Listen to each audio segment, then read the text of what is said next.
All right, so one thing that came out of the 1920s is the Harlem Renaissance. And make sure you guys listen to this vocabulary. After we get done with this, we're going to be going ahead and reviewing and answering all the questions from the WebQuest. And then you guys will also watch a movie today. So let's go ahead and get started.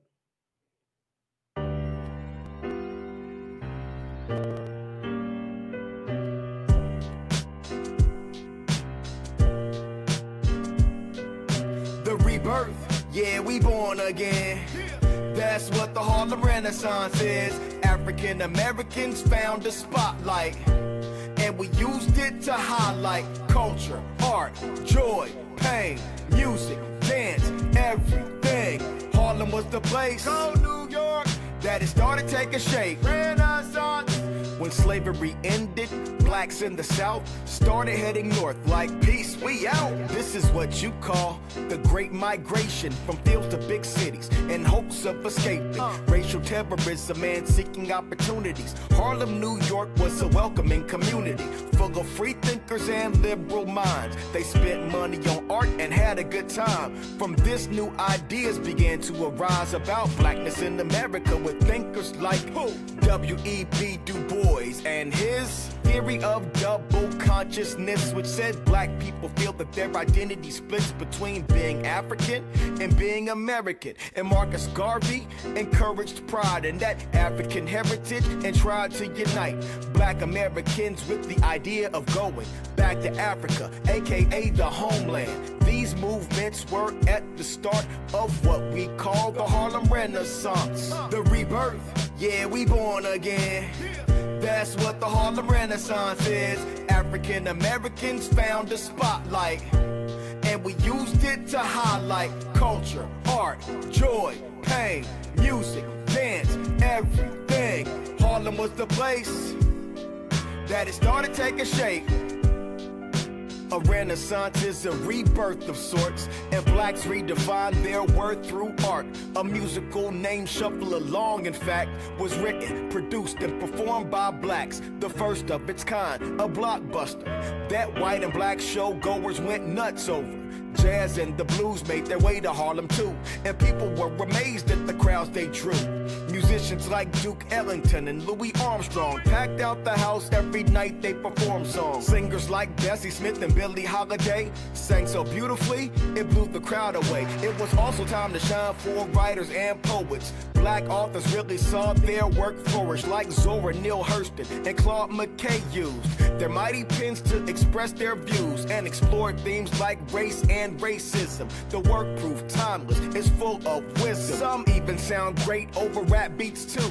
For instance, Dreams by Langston Hughes. Hold fast to dreams, for if dreams die, life is a broken wing bird, they cannot fly. Hold fast to dreams, for when dreams go, life is a barren field, frozen with snow. Harlem is the spot we locked. We made a renaissance.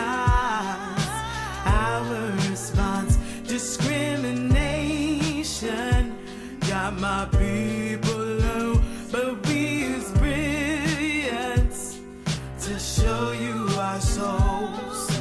Music, art, poetry, intellectuals. Harlem Renaissance is our response. Harlem Renaissance is our response.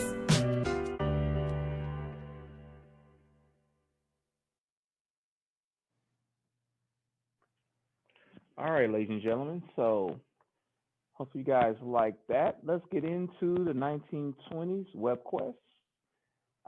Gave this out for homework on Tuesday. Let's go ahead and start getting reviewing it. So what's going to happen is that I'm going to call you guys by name and gals. And then as I call you by names, just make sure you guys respond with your answers. Even if it's the wrong answer, either myself or someone else will help you out and correct your answer. So give me 1 second. We get started. But does anybody got any questions first?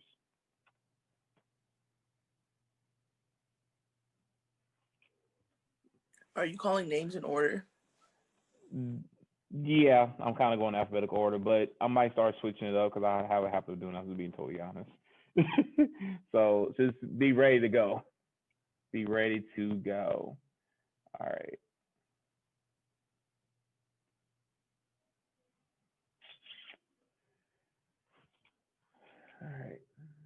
respond to one of y'all parents, and then I'm gonna get started. All right.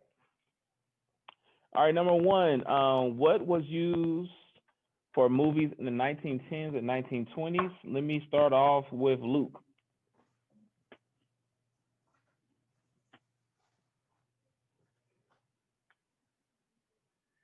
Do you have an answer for the first question? Going The once. movies were largely silent. Yeah, you got that. I didn't call on you, Nuhan, but I'm gonna go ahead and take you. Oh, I thought it was free. Oh no, I'm calling by names. Okay, I Okay. apologize. No worries, you good, man. All right, so name two film stars of this era, and then how are those stars similar or different? Let me get Sunday. What you got for us? I got Mary Pickford and Douglas Fairbanks, and they both had huge salaries, but I didn't get a difference. Were they both men? Were they all men? Were they all women? Oh, they were man and woman. Yeah, so that's one difference right there. So you good with that? Thank you. Thank you. All right. What is the significance of the movie The Jazz Singer? Trent.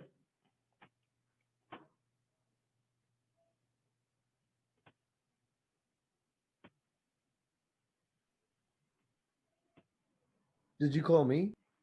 Trent, yes, I did. Go ahead, man. Oh, I didn't even hear. Which question am I answering? What was the significance about the movie The Jazz Singer?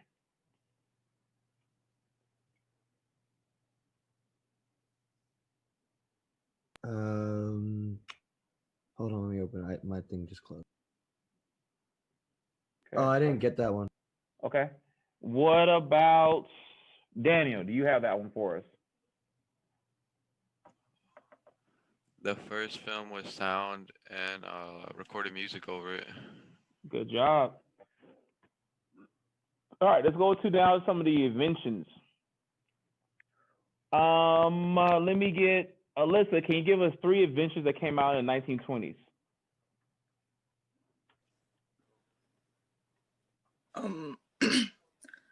I didn't do that one. Okay. John, do you have that one for us? 3 inventions of the 1920s.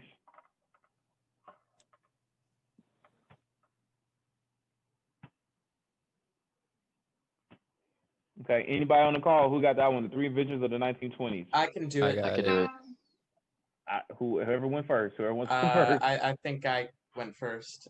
Go ahead, So Parker. my 3 inventions were Band-Aid, television, vacuum cleaner.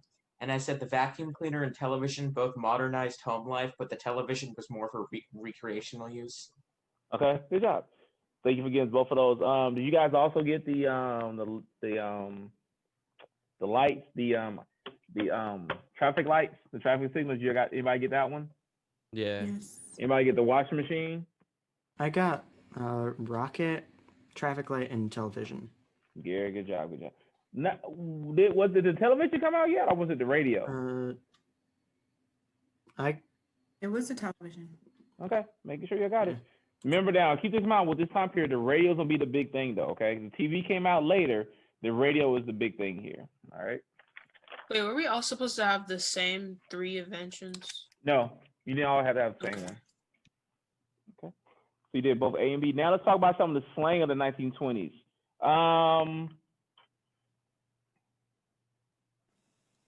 Can I go? Go ahead, Roberts. For cat's meow, I got it means something that's splendid or stylish, and it means like the best. Mm-hmm. For flat tire, I got dull, insipid, or disappointing date. Bee's knees, I got an extraordinary person, thing, or idea. Swanky means ritzy. Torpedo, a hired gun. Hooter, a dancer, and a jalopy, a old car. Perfection. Good job. Appreciate you. All right. Let's keep going now. Let's go to the DOK question, a little bit harder, more of a critical thinking. Analyze how changes in the geographic location may have affected the use of the 1920s slang. Clearly state the geographic region you are referring to. Anybody on the call can answer that. Anybody on the call want to do that one? I'll do it. Go ahead. So as people separated across the country, words just kind of changed. Like, for example, like people in the north usually call soda like pop, and a lot of people in the south will just call it Coke, no matter what it is. So as people got farther away from each other, they changed, but not the whole country knew about those changes. So, yeah. Perfect. Thank you so much. Okay. Let's go into what is a flapper. Carlos, do you have that for us? What is a flapper?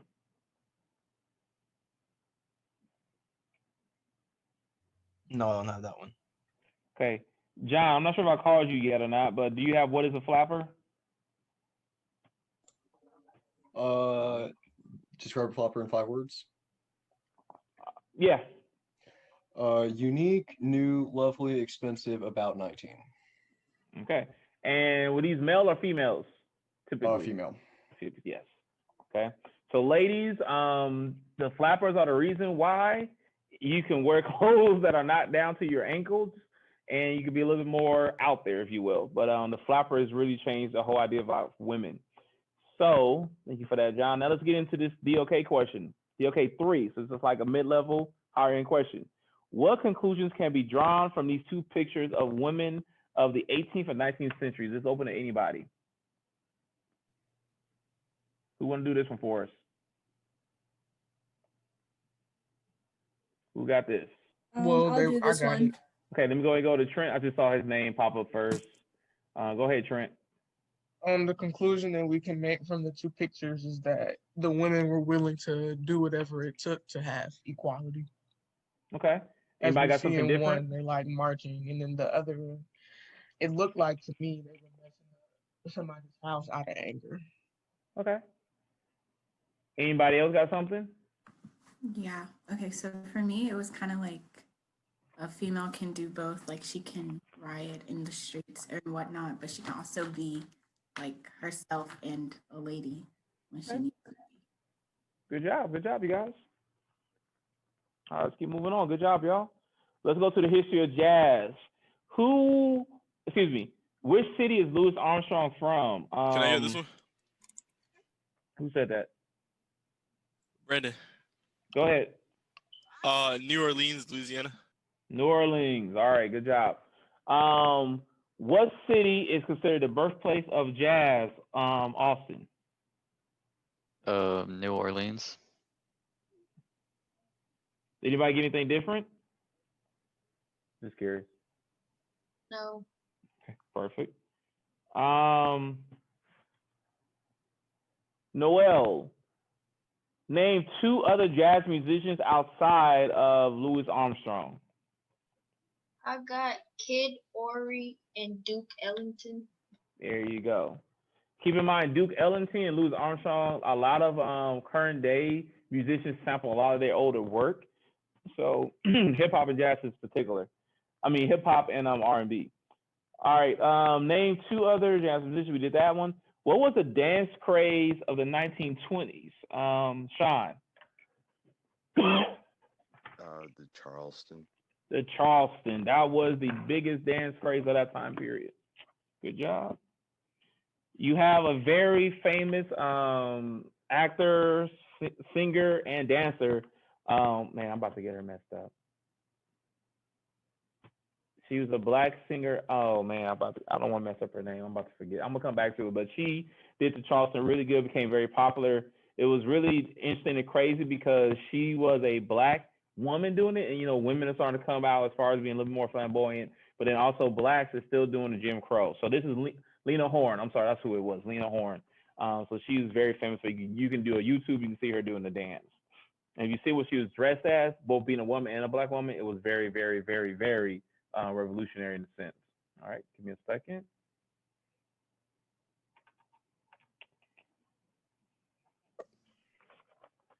All right, so now we're about to go ahead and move over to the Harlem Renaissance. We started the class off by watching a vocabulary talk about the Harlem Renaissance. So maybe this should help a lot of you guys out. Give me 1 second. All right. So What is Langston Hughes famous for, Heretta? Oh. His jazz poetry. Say again? His jazz poetry. Yes, good job there. What about Billie Holiday, Duffy?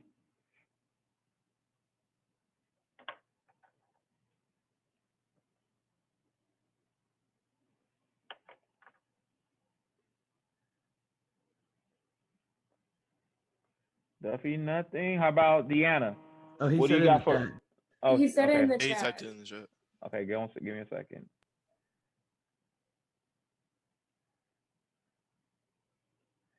Yes, famous singer that displayed heart, soul, and pain about real life in her protest songs like Strange Fruit. Good job. Good job. Can I do three? Strange Fruit is the big one.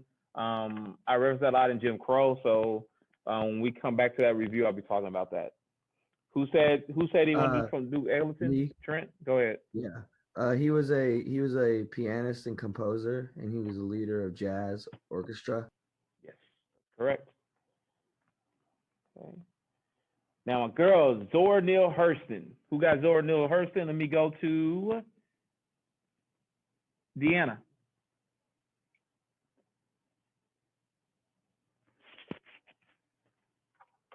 One of my favorite artists by far.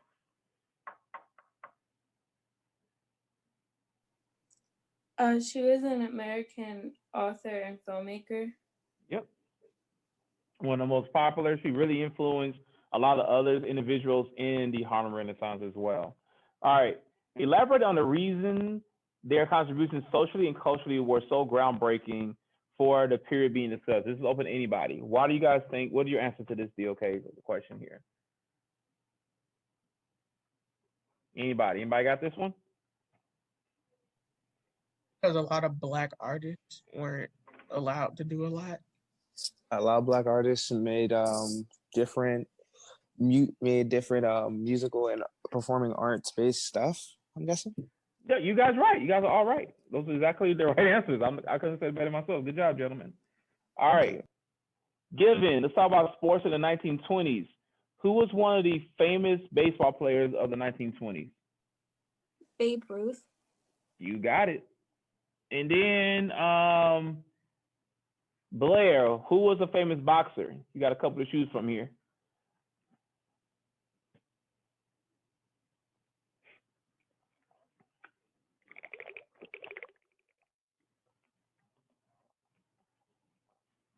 What about Gia? You got this one for us? Famous boxer?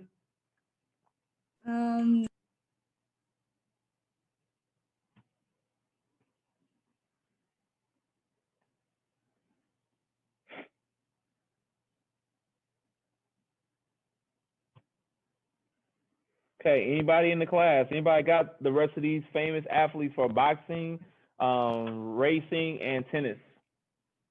I got boxing. What you got for boxing? Jack Dempsey. Dempsey was one of them. What y'all got for racing, as far as horse racing and tennis? Anna War. Yep. And what about for tennis?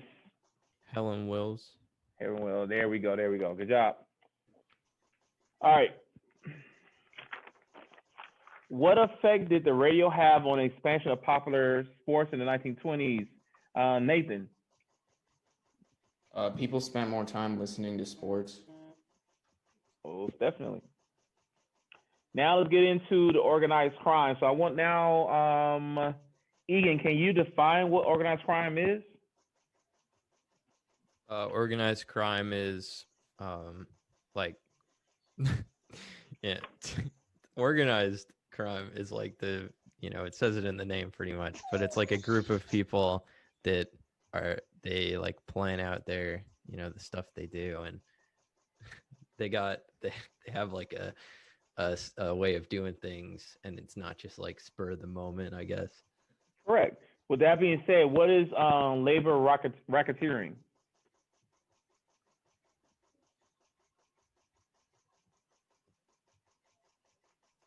Labor racketeering is the misuse of organized labor for criminal purposes. Bingo. Good job. All right. So now let's go to Lamb. How did Prohibition, or the 18th Amendment, contribute to the rise of organized crimes in the 20s? When the federal government tried to enforce prohibition, it led to illegal and underground efforts to traffic alcohol into and like bootleg alcohol into so like it led to the spreading of like underground alcohol and in bootlegging operations. Good job. All right. Who was the most notorious criminal of the Hello? 1920s? And we got some different options here.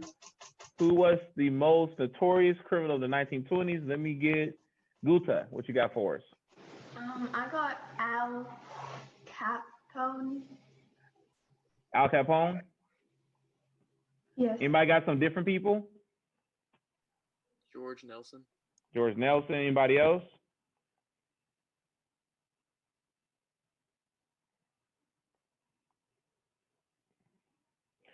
A good movie you El guys watch. Chapo. El Chapo. You say El Chapo? Just messing with you. A good extra film you guys can watch is Public Enemies. It's a pretty good film that shows a lot of the 1920s criminals, and also talks about like how they were treated and also the rise of the FBI. Okay. All right, let's keep going. Who has a thesis statement on how crime during the 1920s was related to the 18th Amendment? Who has that thesis statement for us?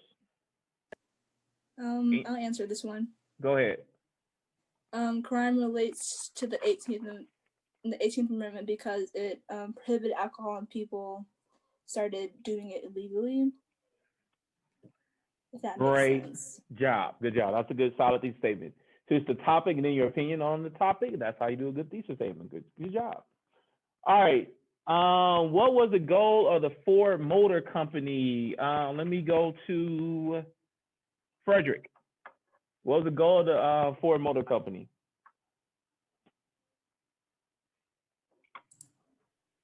The goal was to produce affordable vehicles for just the average person.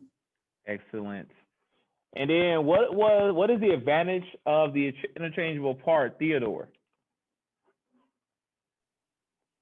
It made it so that you could make one part in a certain way and have it always be the same, and then you don't have to make it when it's time for each car to be built, so you can churn them out really quickly. Exactly. And make more cars like that. You're doing a great job, you guys. Good job. Thank you so much. What was the first moving assembly line put? When was the first moving assembly line put into action? Stockdale. 1913. Good. And then also answer number D here. What was the wage of a worker in the Ford factories in 1914? Was it good or bad, and why? Well, they got paid $5 a day, and that was good because most people in that time period were getting paid like half as much. That is 100% right. All right, so the rest of these questions are now open for anybody that wants to answer them. How did Ford make the automobile affordable for all?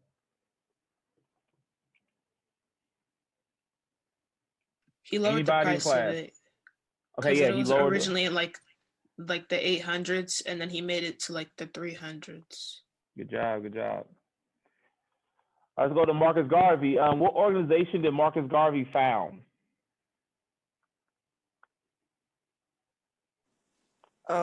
He founded the UNIA. Correct. And then what was the primary goal of the UNIA? And what does UNIA stand for, Robert? It stands for Universal Negro Improvement Association. Good. And now anybody in the class, what was the primary goal of that organization?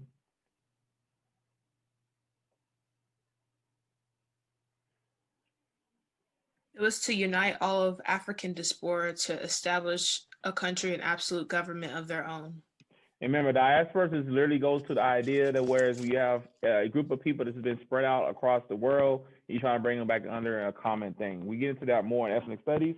Another plug, you guys, everyone take ethnic studies. We now offer it, and I'll be teaching it. Very easy elective. The whole goal is to get an A or B, but to also learn more about yourself as far as being a woman, Black, Latino, Asian American, so on and so forth. All right. Why did the FBI oppose Garvey so much, and then why was he deported?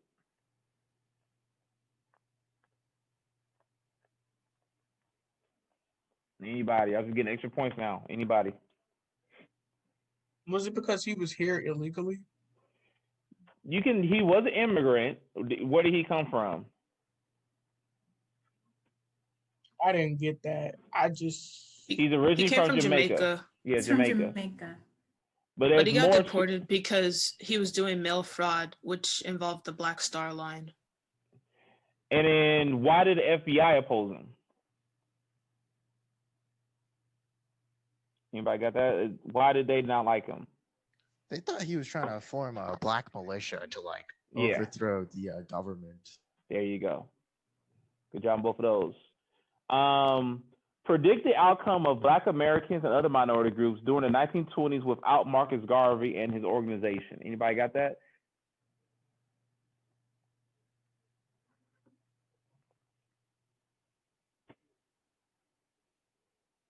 Anybody got an answer for this one?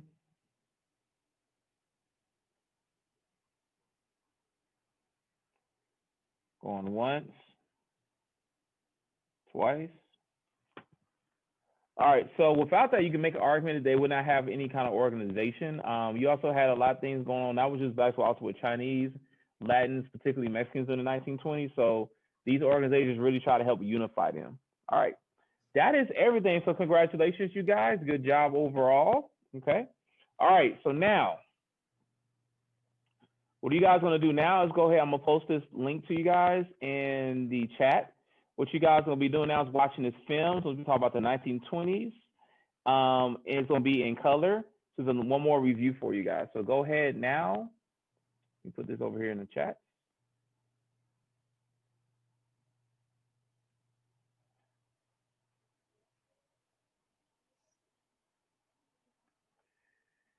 So you guys go ahead and open that up.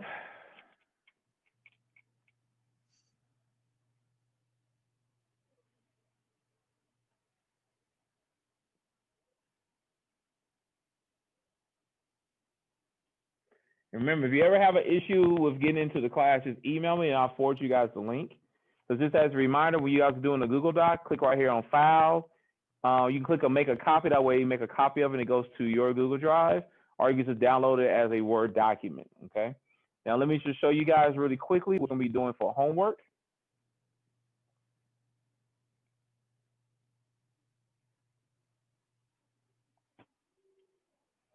All right. So this will be in CTLS right here for you guys. Let me go ahead and log back in.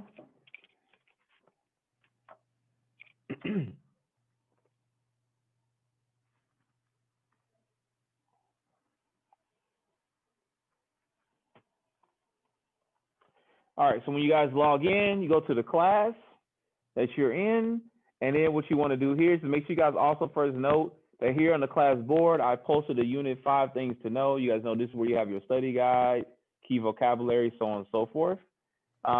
Click right over here in your digital sessions.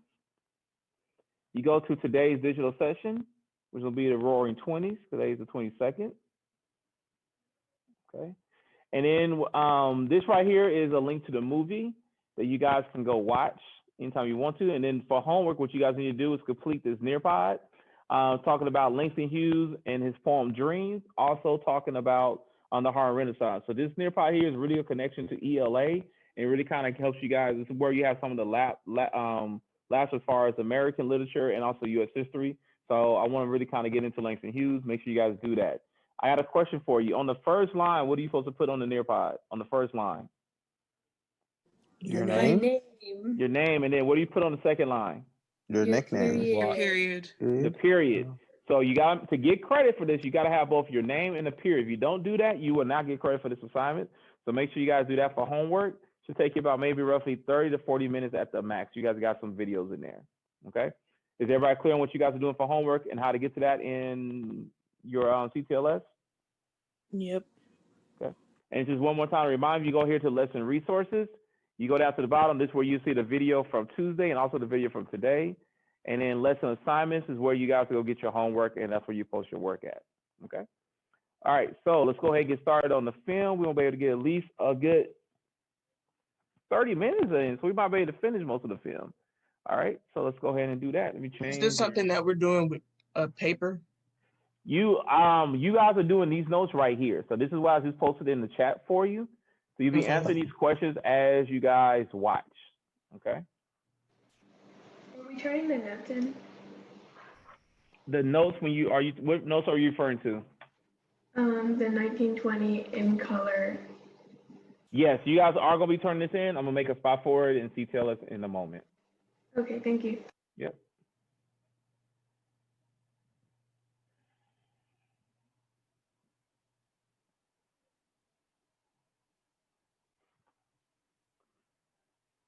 Okay, do you guys see the screen okay now?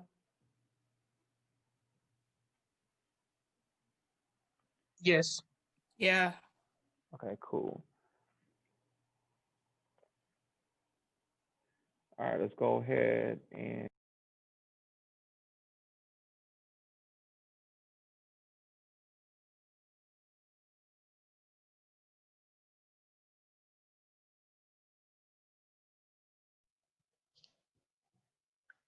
You're on mute. I can't. You're you can't- muted.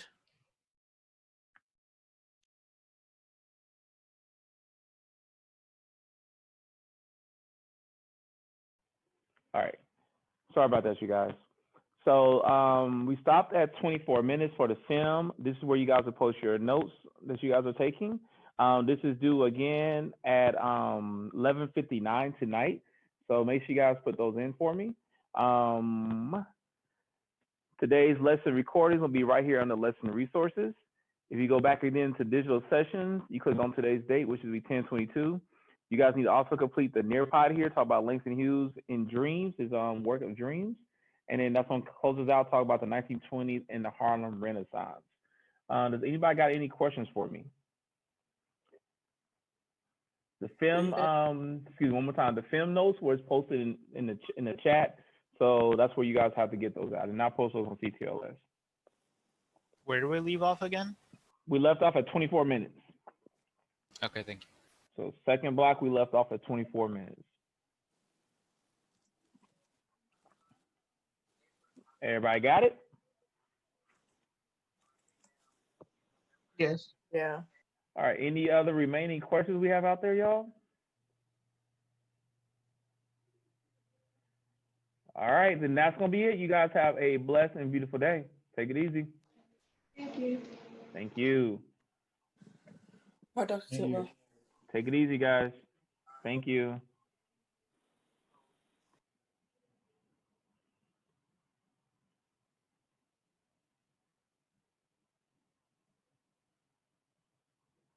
Take it easy, y'all.